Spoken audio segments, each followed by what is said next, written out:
Hi, so today I'm going to share two stories about our oldest daughter, Kristen, and both stories actually happened when she was in about fifth grade. So the first story is about the time that she forgot her lunch. She hadn't forgotten her lunch all the way up to fifth grade. She always remembered it, very responsible. But this one day, I dropped her off at school, and when I came home, I noticed that her lunch was still sitting on the kitchen table. So I thought, wow, I wonder what she'll do.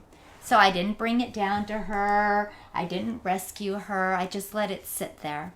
So by the end of the day, the lunch was still sitting there, and I went to pick her up at school. And when she got in the car, she said to me, "Mommy, I forgot my lunch today." And I said, "Yes, I noticed. It was still sitting on the kitchen table when I got home from taking you to school this morning."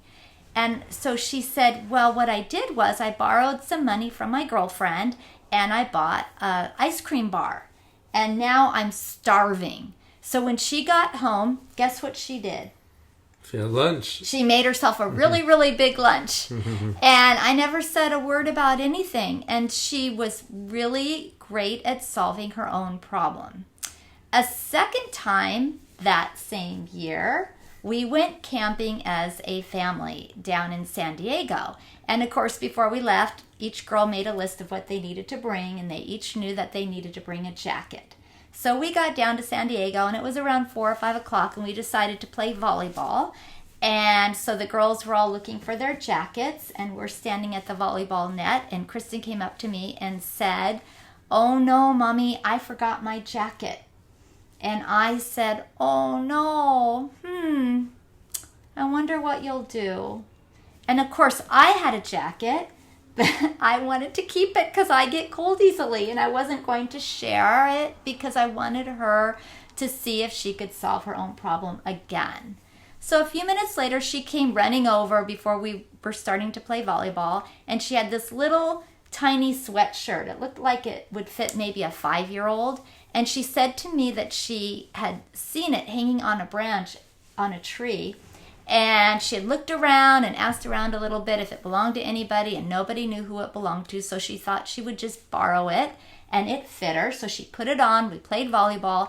And when she was finished playing volleyball, she returned it back to the tree from which she borrowed it from.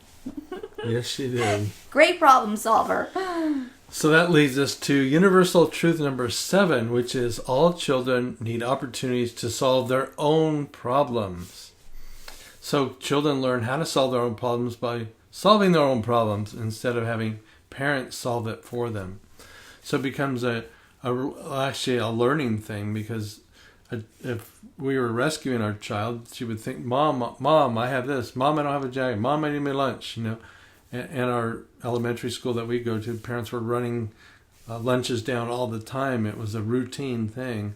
And fortunately, we fell into the parenting class that told us that about this universal truth. So you're going to still have those feelings of, I want to help my child in this situation. Those probably will never change. It's your response. Your response needs to be pausing and acknowledging maybe their feelings. How frustrating. I wonder what you'll do. And then watch what happens, because they'll come up with better ideas than you would ever think of, right? More creative. And so it's a practice that they need. They'll get this, I have a problem, and solve it. Go up to executive center here instead of survival brain and go, Mom, how do I solve my problem? You solve my problem, right? That's what we see is a big problem right now in parenting.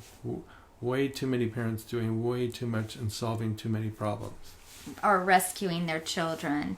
And so we're very interested in what's age-appropriate responsibilities and what is age-appropriate problem solving.